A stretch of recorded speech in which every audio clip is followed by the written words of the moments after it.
The crystalline spires of the Galactic Council headquarters stretched endlessly into the void, each tower pulsing with the heartbeat of 1,000 civilizations.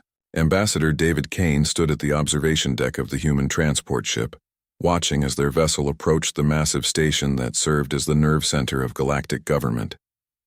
His weathered hands gripped the railing as he studied the structure that could house entire planets within its sprawling sections. Behind him, his diplomatic team prepared for what could be the most important meeting in human history. The message had arrived 3 weeks ago through quantum channels that Earth barely understood, written in a universal language that human linguists had frantically decoded.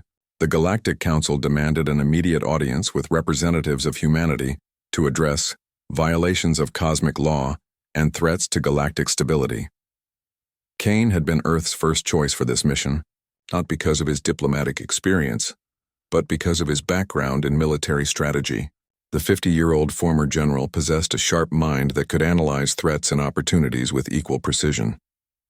As their ship docked with the station, he felt the artificial gravity shift to accommodate the Council's preferred settings. The docking bay overwhelmed the human senses with its sheer scale. Creatures Kane had never imagined moved through the vast space with purpose and efficiency. Beings made of liquid metal flowed between mechanical structures, while insectoid entities the size of small buildings coordinated the arrival of ships from across the galaxy. The humans were clearly among the smallest species present.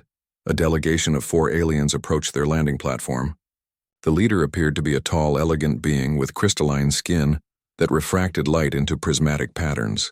Its companion was a massive creature covered in what looked like living stone, while 2 others appeared to be energy beings, contained within geometric frameworks. I am Coordinator Nexus of the Galactic Council Reception Committee. The crystalline being spoke through a translation device that converted its harmonic tones into recognizable speech. You are the human representatives? Kane stepped forward, flanked by his 3-person team. I am Ambassador David Kane, representing Earth and humanity. This is Dr. Lisa Park, our chief scientist, Commander Jake Torres, our military liaison, and Maria Santos, our cultural attachant. Follow us, Nexus commanded without ceremony. The Council has been waiting. As they moved through the station's corridors, Kane observed everything with tactical awareness. The passages were designed to accommodate beings of vastly different sizes and physiologies. Gravity fields shifted smoothly to match the needs of different species, while the walls themselves seemed to pulse with some form of organic technology that human science couldn't identify. They passed countless aliens going about their business, from tiny floating creatures no larger than tennis balls to massive beings that required specialized walkways. Kane noticed security cameras everywhere, though they looked nothing like human technology. Some appeared to be living organisms, while others seemed to bend space itself to observe multiple dimensions simultaneously. The deeper they traveled into the station, the more Kane realized they were heading towards something extraordinary. The corridors grew wider and more elaborate, with alien artwork and symbols that spoke of civilizations spanning millions of years. The walls displayed moving murals that showed the history of galactic civilization, scenes of first contact between species, great wars that had shaped the galaxy, and the formation of the Council itself. Finally, they reached a massive set of doors that stood 30 meters high and appeared to be made from compressed starlight. As the doors opened, Kane got his first glimpse of the Grand Assembly Chamber, and his breath caught in his throat. The chamber was a sphere nearly 1 kilometer in diameter, with seating arranged in concentric rings around a central platform. Thousands of alien beings filled the seats, representing species that spanned the evolutionary spectrum, from simple energy patterns to complex biological forms that defied description. The air itself shimmered with translation fields and life support systems adapted to countless different atmospheres. At the center of it all sat the Council of 12, the governing body that ruled over thousands of worlds and trillions of beings. Each member represented a different form of life that had achieved galactic significance. Kane could see beings of pure thought, creatures that existed in multiple dimensions simultaneously, and entities so ancient they had witnessed the birth of stars. Humans of Earth, boomed a voice that seemed to come from everywhere at once.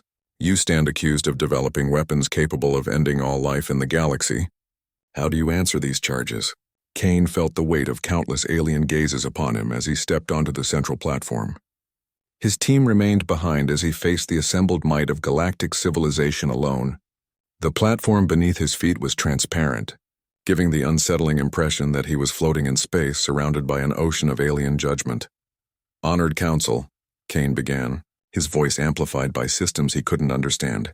"Before I answer your charges, I must ask what evidence you have of these alleged weapons." A murmur rippled through the vast chamber. The Council of 12 seemed to confer among themselves using communication methods that produced lights, sounds, and energy patterns beyond human comprehension. Evidence? The voice belonged to what appeared to be the Council's speaker, a being of shifting geometric patterns that hurt to look at directly. "Our surveillance networks have monitored your species for decades. We have documented your nuclear arsenals, your biological weapons programs, and your research into antimatter technology."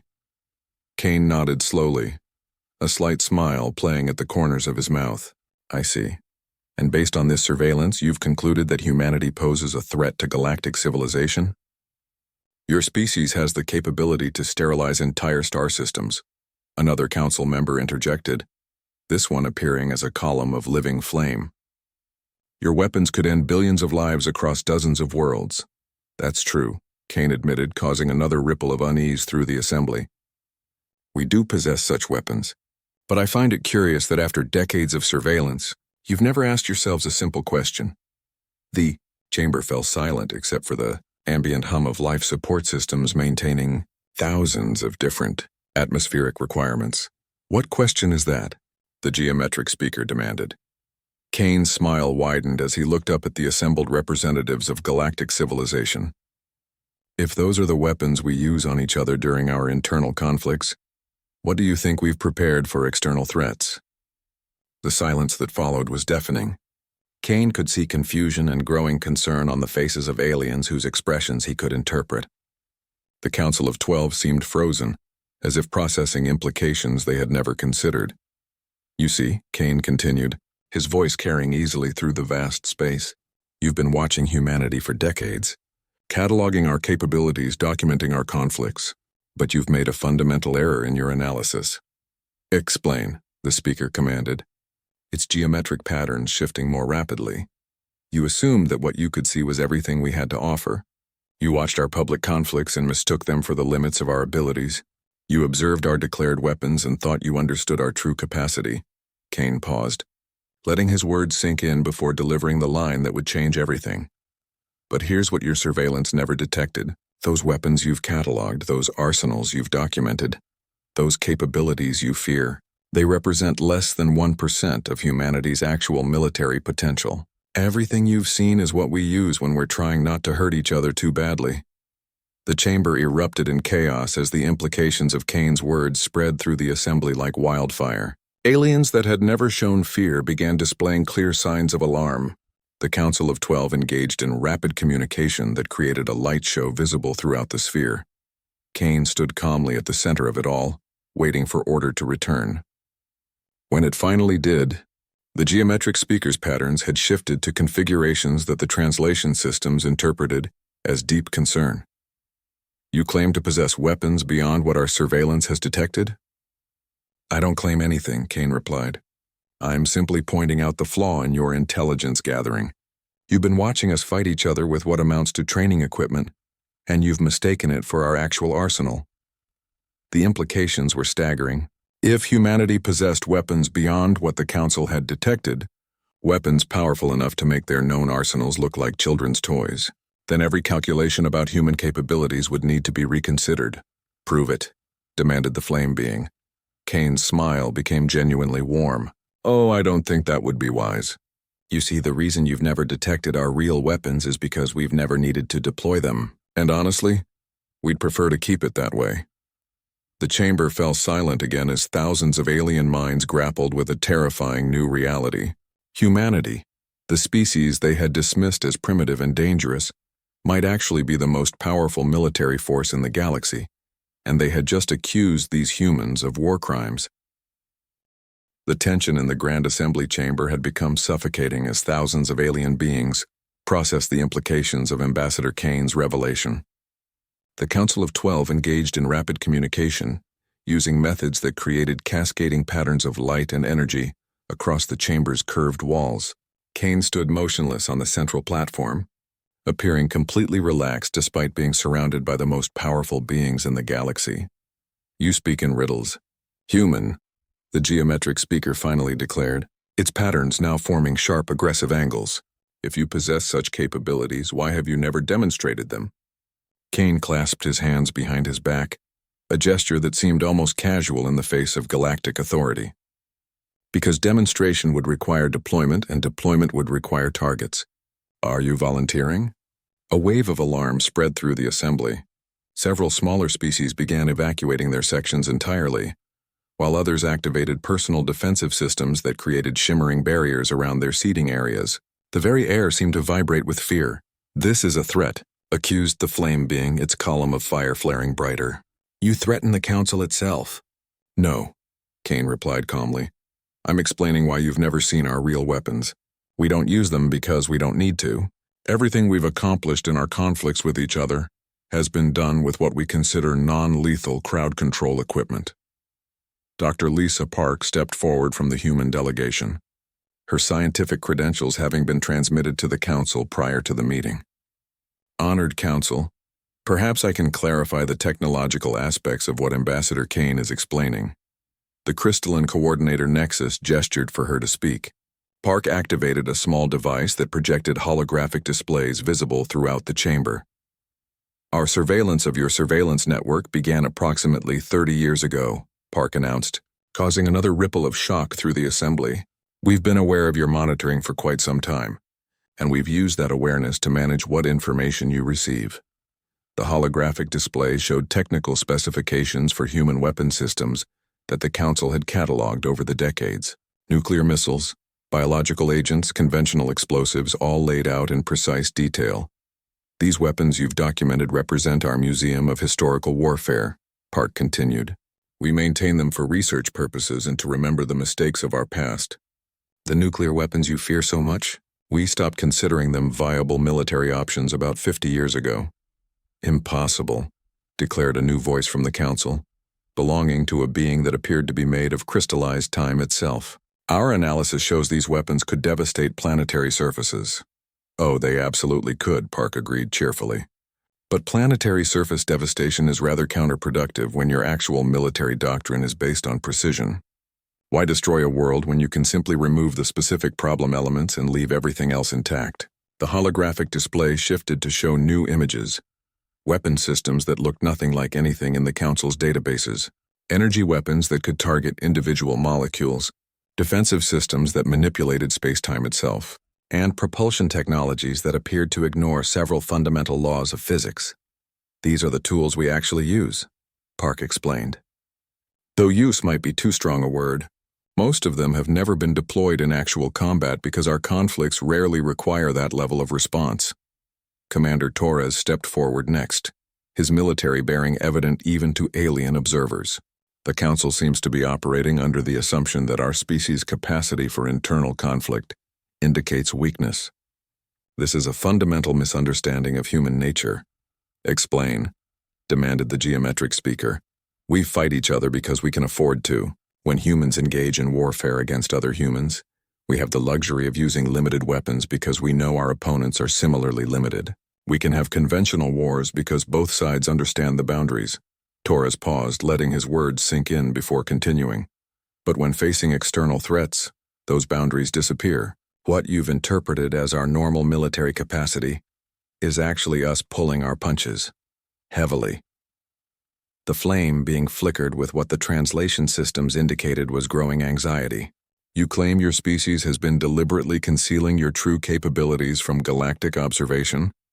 "Not concealing," Kane interjected. "Managing. You see, we've been aware of galactic civilization for quite some time, longer than you might think. And we've been preparing for eventual contact." Maria Santos, the cultural attachant, activated her own holographic display.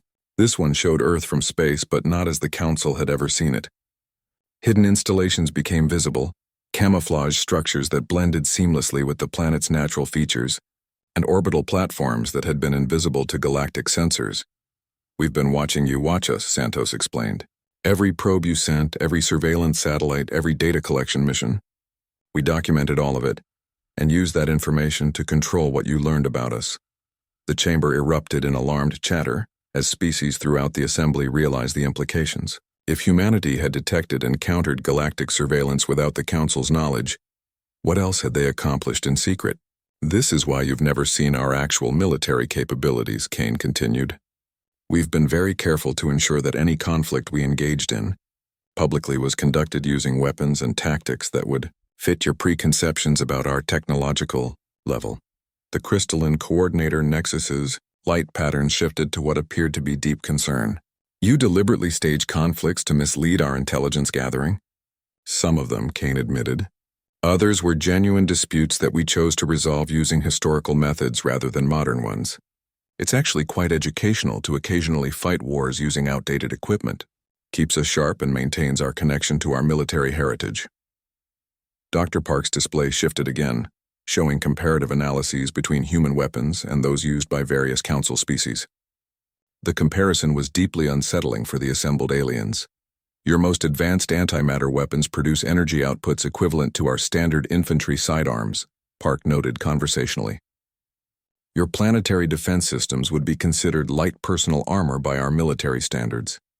And your fastest ships, Commander Torres added, move at velocities we achieved in our experimental phase about 40 years ago. The silence that followed was broken by a new voice from the Council, one that spoke with the weight of geological ages. If this is true, why did you allow our surveillance to continue? Why not reveal yourself sooner? Kane's expression grew serious for the first time since entering the chamber. Because we were hoping you wouldn't give us a reason to reveal ourselves at all.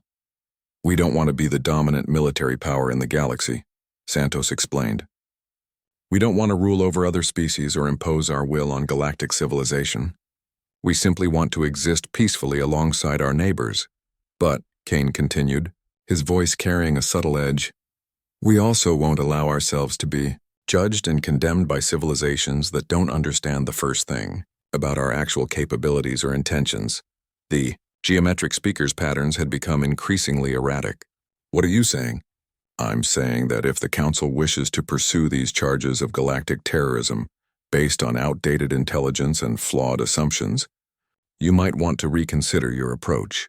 Kane gestured to his team, and all 4 humans began walking toward the chamber's exit.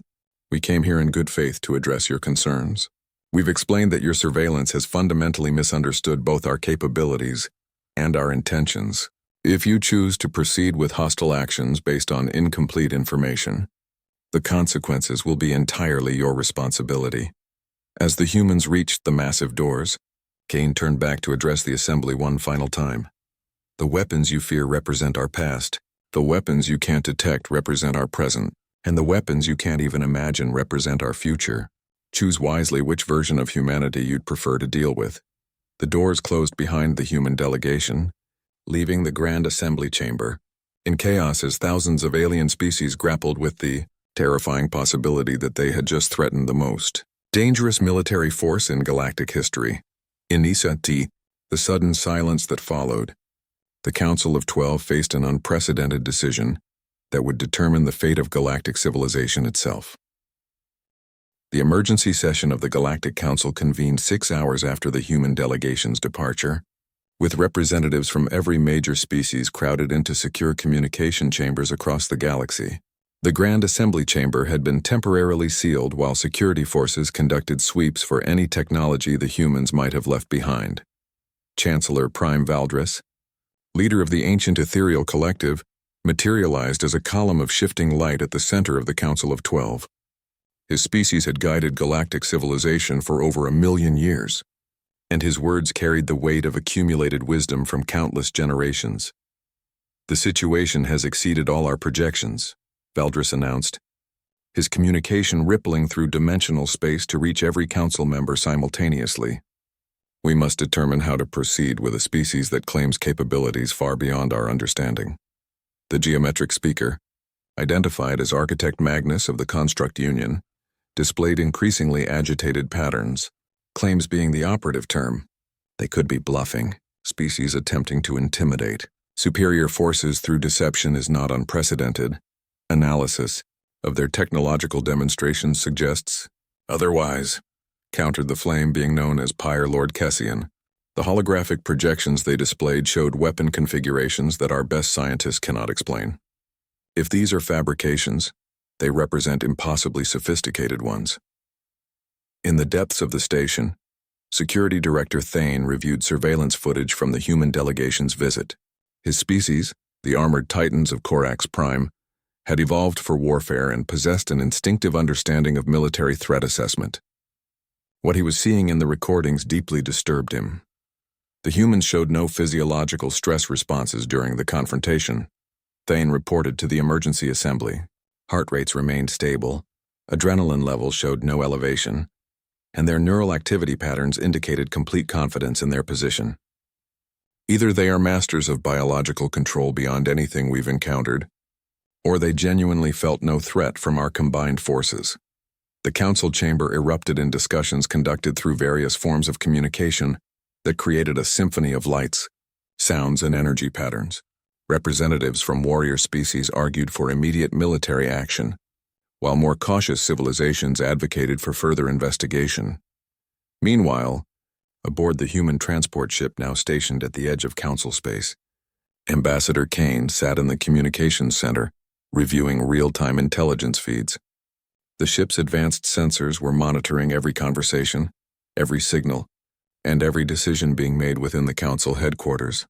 "They're scared," observed Dr. Park, watching as alien communication networks lit up with traffic between homeworlds and the council station.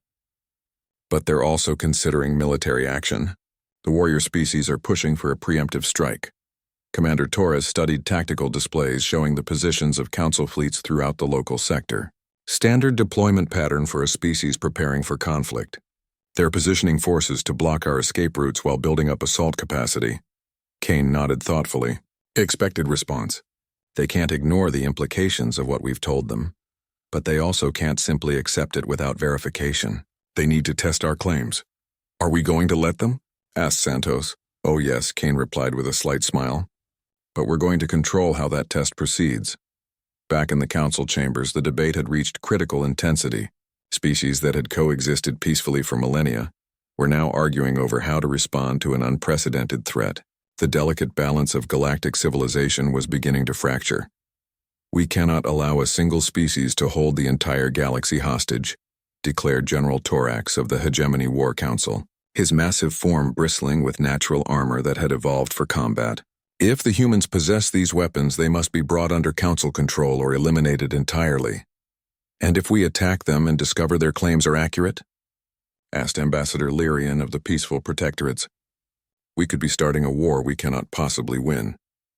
Chancellor Prime Valdris raised a hand for silence, his light form dimming to indicate deep contemplation. "There is a way to verify their capabilities without committing to full military action. We can send a probe fleet to test their responses." "A probe fleet?" questioned Architect Magnus. "A small force sufficient to engage their escort vessels and determine the reality of their technological claims. If they truly possess advanced weapons, they will demonstrate them. If they are bluffing, we will discover that as well." The proposal gained rapid support from across the chamber. A probe fleet offered the possibility of gathering intelligence while maintaining the option to escalate or retreat based on what they discovered. Aboard the human ship, Kane watched as the council reached their decision. Advanced sensors had already detected the formation of the probe fleet, tracking ships from multiple species as they converged on predetermined coordinates. 12 vessels, Torres reported. Mixed composition. 3 heavy cruisers from the Hegemony forces, 2 science ships from the Ethereal Collective, 4 fast attack vessels from various smaller species, and 3 command ships for coordination. Adequate for testing purposes, Kane observed. They want to see our defensive capabilities without committing to full war. Logical approach. Dr. Park looked up from her console. Are we really going to engage Council forces? This could escalate beyond our control. Control is exactly what this is about, Kane replied. They need to understand that we're not a threat to be eliminated, but we're also not victims to be bullied. This demonstration will establish the proper relationship between humanity and galactic civilization. What about collateral damage? Santos asked. Those ships will have crew aboard. Kane's expression grew serious. Which is why we're going to be very precise in our response. The goal is education, not extermination. As the probe fleet approached their position, Kane activated the ship's communication system. Council Probe Fleet, this is Ambassador Kane. I assume you're here to verify our technological claims. The response came from General Torax aboard the fleet's command vessel. Human ship, you will submit to inspection and surrender any weapons of mass destruction for analysis by Council science teams. Kane chuckled softly. I'm afraid that won't be possible, General. However, since you've come all this way, we'll be happy to provide a demonstration of why your concerns about our weapons are somewhat misplaced.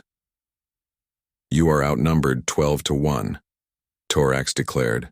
Surrender now and you will be treated according to galactic law.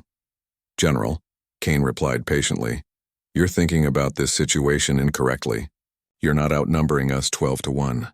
You're providing us with 12 targets for demonstration purposes. The probe fleet began spreading into attack formation, their weapon systems powering up and defensive shields activating. Standard Council military doctrine called for overwhelming force applied with precision to minimize both friendly casualties and damage to valuable enemy assets. Kane turned to his crew. Begin the demonstration. Remember, we want them functional enough to report back to the Council. Understood, Torres replied, his hands moving across control panels that interfaced directly with weapon systems the Council couldn't detect or understand. In the space around the human transport, reality began to shift in subtle ways that Council sensors couldn't quite interpret. The probe fleet found their targeting systems malfunctioning, their communications experiencing interference, and their engines responding sluggishly to commands. What's happening? General Torax demanded as his command ship began experiencing system failures across all departments. His answer came in the form of 12 precisely targeted energy beams that simultaneously struck each vessel in the probe fleet. The beams passed through shields as if they didn't exist, ignored armor plating entirely, and delivered their payload directly to each ship's primary power core. The effect was immediate and absolute. Every vessel in the probe fleet found itself completely without power, drifting helplessly in space with all systems offline but crew unharmed. Kane's voice came across emergency communication channels that somehow still functioned despite the total power failure. Council Probe Fleet, you are now experiencing what we call a non-lethal power interdiction. Your ships are undamaged and your crews are safe, but you are temporarily unable to continue military operations. This is impossible, Torax whispered, staring at control panels that showed no damage to any ship systems despite their complete inability to function. No, General, Kane replied calmly. This is precise. We told you that what you've cataloged as our weapons represent less than 1% of our actual capabilities. What just happened to your fleet was accomplished using systems we classify as defensive countermeasures. The implications crashed over the probe fleet crews like a tidal wave. If humanity could disable an entire Council fleet without causing any permanent damage, what could they do if they actually intended harm? Your ships will regain power in approximately 6 hours, Kane continued. Enough time for you to return to. The Council chambers erupted in chaos as reports from the disabled probe fleet reached headquarters. General Torax's transmission was being broadcast to every member world simultaneously, his voice carrying a mixture of professional respect and barely controlled fear. The human ship disabled our entire fleet using what they described as defensive countermeasures, Torax reported. No weapons discharge was detected by our sensors. No energy signatures matched any known technology in our databases. Our ship simply stopped functioning, as if someone had reached inside and turned off every power source simultaneously. Chancellor Prime Valdris materialized with greater intensity than before, his light form pulsing with the accumulated concern of his ancient species. The ethereal collective had witnessed the rise and fall of dozens of galactic civilizations, but nothing in their vast experience had prepared them for this situation. Analysis teams are studying the effect on our vessels, continued Dr. Zenth, the chief science officer aboard one of the disabled ships. What we're finding defies our understanding of physics. The power interdiction appears to have been applied at the quantum level, temporarily severing the connection between matter and energy, without causing any structural damage whatsoever. The implications were staggering.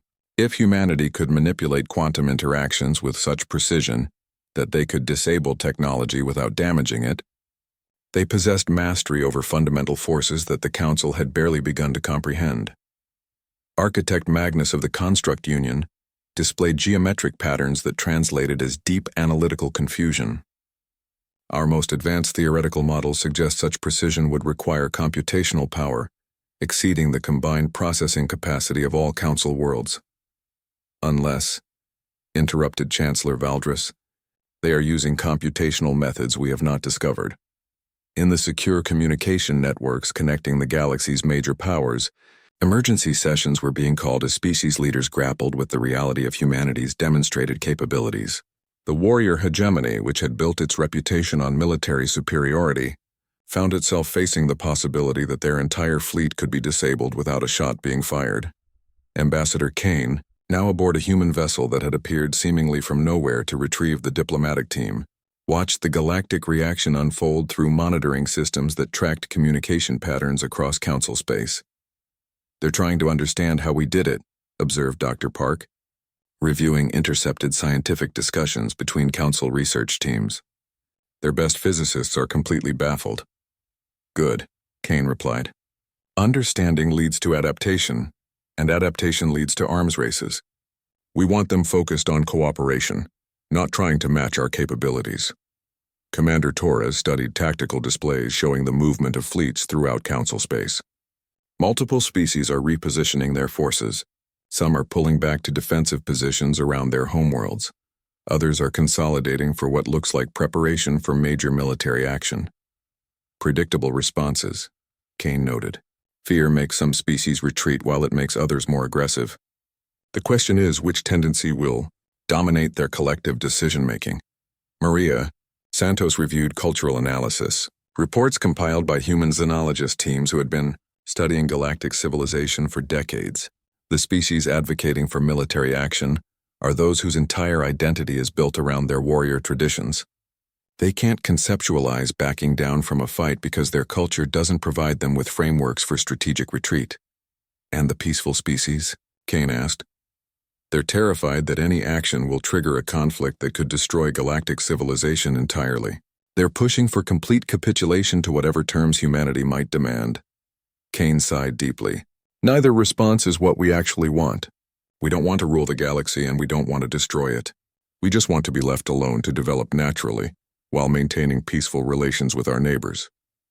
Back in the Council chambers, the debate had reached a critical juncture. Representative Thorne of the Neutral Alliance stood to address the assembly. His species known throughout the galaxy for their diplomatic skill and rational approach to complex problems. "We are faced with 3 possible courses of action," Thorne announced, his voice carrying the authority of someone who had negotiated peace treaties between dozens of warring species. "We can attempt military action against humanity. We can surrender unconditionally to their demands. Or we can pursue genuine diplomatic engagement. Diplomatic engagement with a species that has just demonstrated they can disable our fleets at will?" demanded General Torax. "They hold all the advantages. Any negotiation would be conducted from a position of total weakness." "Perhaps," Thorne replied calmly, "but consider the alternative. If we choose military action against a species that can neutralize our forces without causing casualties, we risk escalation that could lead to actual hostile responses. And if we surrender unconditionally, we abandon the principles that galactic civilization was built upon." Chancellor Prime Valdris dimmed his light form as he processed the accumulated wisdom of millions of years of ethereal experience. "There is precedent for this situation in our historical records. Not exact precedent, but similar patterns." The chamber fell silent as the Chancellor continued. "Twice in our recorded history, galactic civilization has encountered species whose capabilities exceeded our understanding. In both cases, the initial response was fear followed by either attempted conquest or complete submission." "What happened?" asked Ambassador Lyrian. "The first time we chose military action. The resulting conflict lasted 3,000 years and ended with the complete extinction of both the challenger species and 17 council members. The second time we chose submission and spent 10,000 years as subjects of beings who had no interest in actually ruling us." Valdris paused, allowing his words to resonate through the assembly before continuing. "In both cases, We failed to consider that the most powerful species might actually prefer cooperation to domination. As if summoned by the Chancellor's words, a new communication signal reached the council chambers. Ambassador Kane's image appeared on the central display, transmitted from the human vessel now stationed at the edge of council space. "Honored Council," Kane began, his tone respectful but confident. "I believe we may have gotten off to the wrong start in our relations. Perhaps it's time for a more productive conversation." The chamber watched in fascination as Kane continued. "Humanity has no interest in conquering or ruling galactic civilization. We have no desire to impose our values or systems on other species.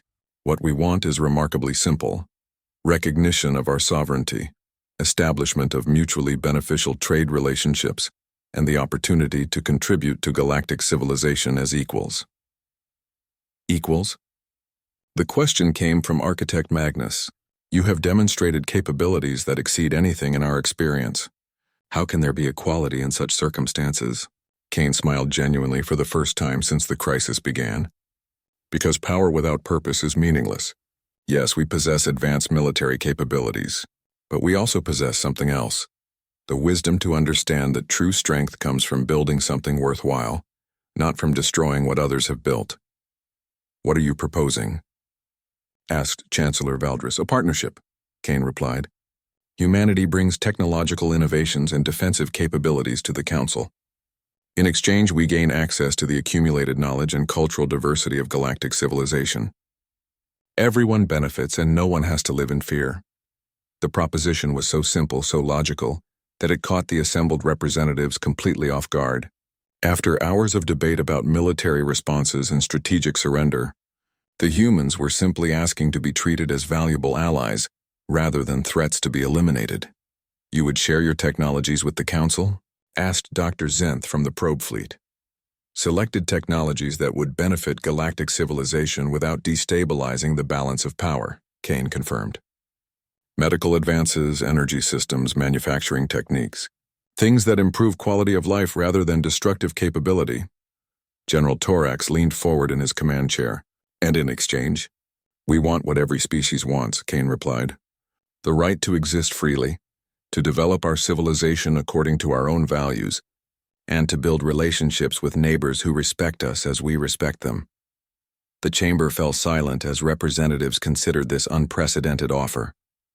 For the first time in galactic history, a species with overwhelming military superiority was asking to join civilization rather than conquer it. Chancellor Prime Valdris brightened significantly as he processed the implications. "You are offering us the chance to transform a potential existential threat into the most valuable alliance in galactic history." "That," Kane said with satisfaction, "is exactly what we're offering." The vote, when it came, was unanimous. For the first time in its million-year history, the Galactic Council had encountered a species powerful enough to destroy them all, and wise enough to choose cooperation instead. The age of human isolation was ending, but the age of human integration was about to begin. 6 months after the historic vote, the transformation of galactic civilization was already visible throughout Council space. The Grand Assembly Chamber had been reconfigured to include a permanent human delegation section, and Ambassador Kane found himself serving as humanity's first representative to the Galactic Council with full member status. The changes went far beyond mere political recognition. Human medical technology had eliminated diseases that had plagued certain species for millennia. Energy systems based on human engineering principles were providing clean, abundant power to worlds that had struggled with resource scarcity for generations. Most significantly, the defensive technologies humanity shared had created an unprecedented era of galactic peace. "The irony is remarkable," observed Dr. Park during a joint session with Council scientists. "Weapons we developed to protect ourselves from potential galactic threats have become the foundation for protecting galactic civilization from external dangers. The external dangers were real and growing. Beyond the edges of Council space, aggressive civilizations from other galactic regions had been probing for weaknesses, seeking opportunities for expansion and conquest. For thousands of years, the Council had barely managed to maintain defensive positions against these threats. Now, Human-designed early warning systems detected hostile incursions before they could penetrate Council space, while human defensive platforms provided protection that made invasion attempts futile. The galaxy's most aggressive neighbors had been forced to reconsider their expansionist policies when faced with defenses they could neither overcome nor understand. Chancellor Prime Valdris materialized in Kane's office aboard the new human embassy station, his light form brighter than usual with satisfaction. The latest reports from our border regions indicate that hostile probe activity has decreased by 90% since the implementation of your defensive networks. Kane gestured to comfortable seating designed to accommodate various alien physiologies. Peace through strength was always the goal, but we've learned that strength is most effective when it's shared with allies rather than hoarded for individual advantage. Speaking of sharing, Valdris continued, the Construct Union has requested access to your manufacturing technologies. They believe they can adapt your molecular assembly techniques to repair damage on worlds affected by the recent solar instabilities in the Outer Rim. Approved, Kane replied without hesitation. Disaster relief was one of the applications we always hoped to see for those technologies. The transformation hadn't been entirely smooth. Several species had struggled to adapt to the new realities of galactic politics. The warrior hegemony in particular had experienced significant cultural upheaval as their entire identity was built around being the galaxy's dominant military force. General Torax, now serving as humanity's liaison to traditional warrior cultures, had played a crucial role in helping these species find new purposes. Rather than abandoning their warrior traditions, they had been recruited to serve as the backbone of the new galactic defense forces, using human-enhanced equipment to protect Council space from external threats. The hegemony forces are adapting well to their new role, Torax reported during a security briefing. Being given access to actual military-grade equipment has restored their sense of purpose. They're no longer questioning their relevance in galactic civilization. Commander Torres, now directing the integration of human military doctrine with Council defense strategies, nodded approvingly. The key was showing them that their warrior skills were still valuable, just applied to different targets. Instead of competing with each other for dominance, they're now working together to protect something larger than any individual species. The cultural integration had been equally important. Maria Santos, working with anthropologists and sociologists from dozens of species, had established exchange programs that allowed different civilizations to learn from each other without losing their unique identities. The diversity of approaches to problem-solving is incredible, Santos reported. Human engineering combined with ethereal theoretical, physics and construct manufacturing techniques is producing innovations none of us could have achieved alone. The economic transformation had been equally dramatic. Human industrial capabilities, when scaled up using galactic resources and alien expertise, had created abundance that eliminated scarcity-based conflicts throughout Council space. Worlds that had fought over resource rights for millennia now cooperated on massive infrastructure projects that benefited entire sectors.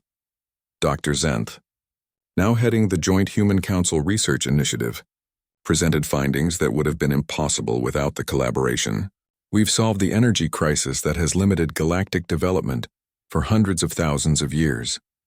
The combination of human fusion, techniques with ethereal dimensional manipulation, and construct automation has created power sources that can sustain civilization-scale projects indefinitely. But perhaps the most significant change was psychological. For the first time in galactic history, species throughout Council space were thinking beyond mere survival and competition. The presence of humanity, with capabilities that made traditional power struggles irrelevant, had forced a fundamental shift in how civilizations approach their relationships with each other. Fear of conquest has been replaced by enthusiasm for collaboration, observed Ambassador Lyrian during a cultural summit. When no single species can dominate through force, everyone has to succeed through cooperation. Kane stood at the observation deck of the human embassy, watching ships from dozens of species dock at the station's numerous ports. Trade vessels, research ships, diplomatic couriers, and cultural exchange shuttles moved in carefully coordinated patterns that spoke of a civilization, finally working in harmony. Remarkable. What can be accomplished when everyone stops trying to destroy each other, commented Dr. Park, joining him at the viewport. The galaxy always had the potential for this level of cooperation, Kane replied. They just needed someone to prove that there was an alternative to endless competition for dominance. And if we hadn't been that someone? Kane considered the question seriously. Someone else would have eventually. Perhaps the ethereals, given enough time. Or maybe the constructs if they had developed emotional intelligence to match their analytical capabilities. The galaxy was ready for this transformation. We just happened to be the catalyst. A new signal reached the embassy from the edge of galactic space, detected by the early warning systems that now protected Council territory. But this wasn't a hostile probe from an aggressive neighbor. The signature was unlike anything in the databases, suggesting contact with a civilization from beyond the known galactic regions. First contact protocols? Asked Torres, reviewing the sensor data. Kane smiled, remembering humanity's own first contact with galactic civilization just months earlier. Send a diplomatic greeting and an invitation to peaceful dialogue, and make sure they understand that any aggressive actions will be met with appropriate responses. Should we mention our defensive capabilities? No need, Kane replied. Let them draw their own conclusions. We've learned that the best way to handle potential threats is to be prepared for anything while hoping for the best. As the human embassy prepared to facilitate yet another first contact between civilizations, Kane reflected on how dramatically the galaxy had changed. The Galactic Council, once a loose confederation of species barely managing to coexist, had become a true alliance capable of facing any challenge through cooperation and shared strength. The fears that had brought humanity to the Council's attention, the weapons that had seemed so threatening to galactic stability, had become the foundation for the most peaceful and prosperous era in galactic history. The species that had been accused of developing instruments of mass destruction had instead become the architects of mass cooperation. And in the vast reaches of space, new civilizations were about to discover that the galaxy was no longer a place where the strong dominated the weak, but where wisdom and cooperation had proven stronger than any weapon ever devised. The age of galactic warfare was ending. The age of galactic civilization was truly beginning. As Kane watched the stars, he knew that humanity had accomplished something unprecedented in galactic history. They had taken their greatest strength, their capacity for controlled violence, and transformed it into the foundation for lasting peace.